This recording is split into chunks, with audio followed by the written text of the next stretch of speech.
This is a demo of the new Corral system. Under Go Race Day, there's now a new Corrals tool with a couple of subtools underneath it.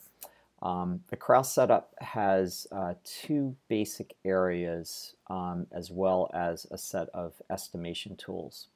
The first area of setup is actually setting up your corrals. So you'll set up a name, a time, and then some corral information.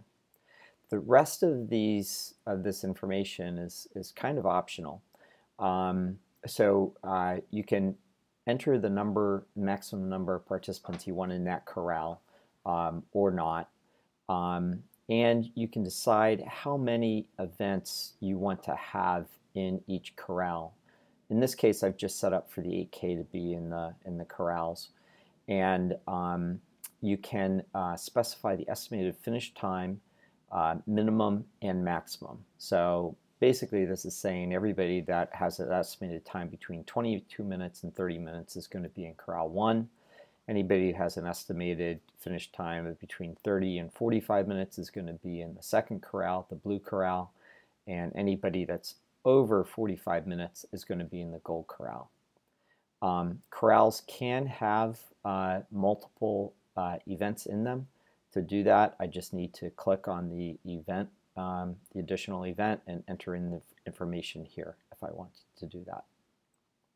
The second part down here is setting up information about each of the events. This first one is actually really important. It basically asks the estimated finish time for each person that signs up for that event. So you really need to check this mark because that kind of drives the data for everything. When they enter in that finish time, you can actually specify minimum and maximum times for the event. So this helps with validating the data so you don't have anybody entering 5 minutes into the estimated time. It would actually come up with an error and ask them to estimate a real time. The other thing here that you can do is set a time that requires verification. What this does when the person is registering and say they put in 24 minutes for the 8K, you're asking them to input a URL, like a web link, to where they ran a qualifying time. And then the final part for each event is to decide how corral assignment is going to be done. So one option is to automatically assign the corral based on the estimated finish time when people are signing up. So it's completely dynamic. So as somebody signs up, they know if they're going to be in the red, blue, or gold corral in this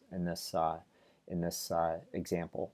The other example that you can use is do not assign during corral, and I'll show you in a little bit the bulk corral assignment capability. And then the other option that you have here is require participants to just select the corral. So maybe you don't want to ask for estimated finish time, and you just want people to say, oh, I'm going to be in the red, blue, or gold corral, and have it kind of be self-managed, if you will. So those are the setup options. The second kind of area is corral assignment, and this is where you would do bulk corral assignment. So one way to do it would be to upload a CSV spreadsheet, and basically all you're doing is in that spreadsheet you want the registration IDs of all the people and then the corral names. So it's a pretty simple spreadsheet, so I'd upload, so I would basically download a set of all my participants. I would go through there and do whatever assignments you want to do based upon whatever sorting you want to do in your Excel, and then assign the red, blue, and gold corral names to those, and then import that file. So pretty simple. The other one is the tool that we give you that will do the assignment for you in an automated way. So in this example, it's going to assign just for the 8K, but I could assign multiple at one point in time. I'm going to basically overwrite whatever I wrote before, or I could not overwrite. So that would handle just like the new people that have signed up since the last time I did a bulk assignment. I could ignore the corral size limits or not. And then when I'm doing my assignment, I can do either by registration date or estimated finish time. This is useful, so say I only have 50 slots in my first corral, but there's 60 people that are under the 25-minute qualifying time to be in that first corral. So how do I choose the 50 out of the 60? Well, I could either choose the 50 fastest, or I could choose the 50 people that registered first. Default corral is important because you might have participants that don't have an estimated finish time, and this is typically your last corral area, and it would go into that area. The other thing to show here is how this looks once you've done some of the assignments. So there's two new fields that we've added to the system. One is estimated finish time. This is a standard field. It's no longer a custom question.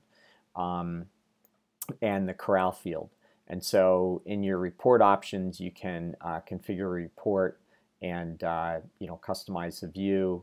And you now see that there's a corral option here and an estimated finish time option here. What I do is I have saved this as one of my saved reports. See, I have a corral report, so I just come in here and I click that, and I can real quickly see, where everybody is entered. If I want to change information, either their estimated time or the corral, I just go into Edit. And I come in and I change their corral, or I change their estimated finish time. I can save changes and it's all done. I'm back to the report, change them from 48:30 to 47:30. So pretty quick and easy. There's two other tools I want to show you. One is a corral size estimator tool. What this does is it says how many people are signed up currently within each of the categories that you defined in that setup area. So I've got 3 in the red, 5 in the blue, and 2 in the gold. What I can do here is I can say, well, I'm expecting 5,000 total people, and you see how it did the estimation here automatically. You've got the 1,500, 2,500, and 1,000. So now you know what size your corrals are going to be. Some races have the opposite issue, right? So they know how big the corrals need to be, but they don't know what the estimates should be for the finish times. So if I say I'm going to have 500 people here in my first corral, I'm going to have 2,000 people in my second corral, and I'm going to have 2,500 people in my third corral, then it calculates the estimated time. So 500 people in the first corral, then that red corral really needs to have a qualifying time of under 22:59. The blue corral is going to be between 22:59 and 35, and the gold will be over 35. This gets much more interesting if I have multiple events that are part of corrals and things like that. But to keep this video simple, we'll kind of stop there. The other thing to note is that when people are entering their estimated finish time, we have a handy dandy little paste tool that will pop up and give them guidance saying if they are estimating that they're going to run 6-minute pace for the 5K, then they're going to run 18:20ish or something like that. So that's the new corral system. We hope you like it, and look forward to your feedback.